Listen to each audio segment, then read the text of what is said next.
All right, so we are going to go through the market of Glen Ellyn, Illinois together, and we're going to break down some of the data that I look at day in and day out when analyzing a market. So let's go to just total Glen Ellyn first and see what's going on there.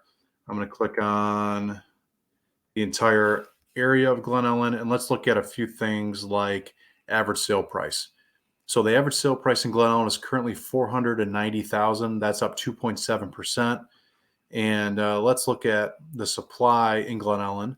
It's currently at 1.6 months of inventory. So if you've ever heard anybody say, hey, it's a seller's market, this is the metric that they're looking at.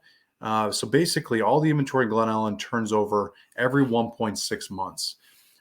Anything under 4 to 5 months is considered a seller's market. 4 to 5 is neutral. Anything above that's really a buyer's market. What I would say too is sometimes there's a few markets within a market and it's price point driven. So you might see that at different prices here, the inventory levels could change a little bit. But all in all, it is a seller's market in Glen Ellyn, and we're at a very low supply currently. Let's look at a different area. Let's look at North Glen Ellyn, which is a custom area that I set up. This is really looking at the area between Roosevelt on the south and Geneva on the north. You will see a little bit higher price points in this neighborhood, almost 600,000. That's up 4.6%. Supply is going to still be very low here. We can also look at the percentage of list price that sellers achieve, which is 97%. That's up 2 percentage points. And what's also good too is we can break down attached single families versus detached. We can look at traditional sales or distressed sales, even though there's very few distressed sales right now. And I like to break it down by price point. So let's just, for example, look at the luxury market in Glen Ellyn. When I say luxury market, I look at that as really 2.5 to 3 times the average sale price in a given market. So if we're at 600,000, anything 2x of that's roughly the high end of the luxury market. Let's see how that's performing. See, this is a bit of a surprise for me because it's performing actually greater than the average. So it's taken a huge spike here. Now, part of that could be a mix, meaning that more $3 million properties have sold this year versus last year, where it was more $1.52 million properties. So the mix itself could be thrown off the number a little bit, but all in all, it's performing very well. And basically, once we got into September 2020, there's been a consistent climb as far as the average sale price in the luxury market.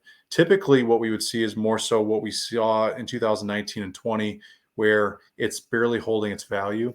We typically see a bit of a contraction in the market where the high end barely holds its value and the entry level price points tend to appreciate at a higher percentage, landing you at, of course, the average there. So the luxury market's doing very, very well. You can also look at specific neighborhoods within Glen Ellyn. So we can go to Glen Ellyn Woods and see what's going on here.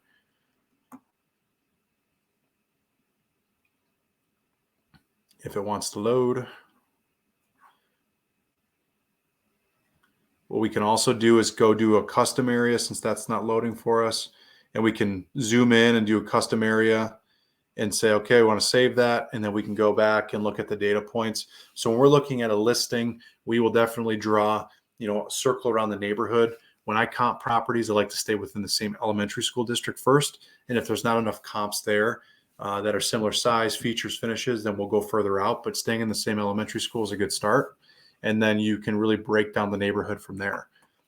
So you can also, look at data like how many, average time on the market, basically. So the time from when you list the property to when you go under contract on average is 29 days.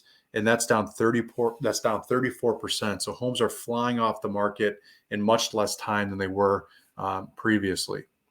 Because we set up a smart lockbox at these listings, we can build a data set. We can even understand how many showings it takes to sell a property.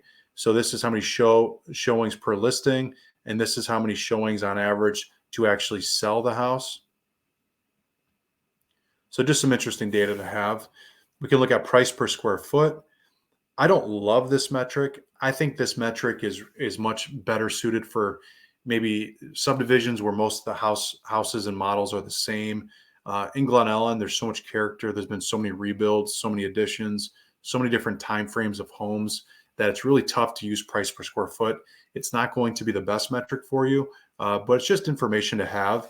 And so it is interesting to see the move up here, which isn't a surprise, but I put less weight on price per square foot and much more value in just the comps in the neighborhood itself. So here's some data. Just thought it'd be interesting to share with you. Last thing I'll note is you can break down townhomes versus detached homes. You can even look at commercial property and land value in these different areas as well. So this is just good data to have. Again, and then we could also compare, Glen Ellyn to surrounding towns, which I think is really interesting. So if we added an area, and let's say we want to compare that to Geneva, for whatever reason, we can compare the towns and kind of stack them up against each other. So it helps us have some really good conversations with clients when they're thinking about living in some different areas. We can show this data to them to help inform their decisions. Hope this was helpful. If there's a town or an area, neighborhood that you'd like to see next time, I think I'll plan on doing this about once a week, breaking down a specific area. But again, we can get more specific into neighborhoods or elementary school districts or whatever you'd like to see. So make sure to leave a comment, let us know, and we'll see you next time.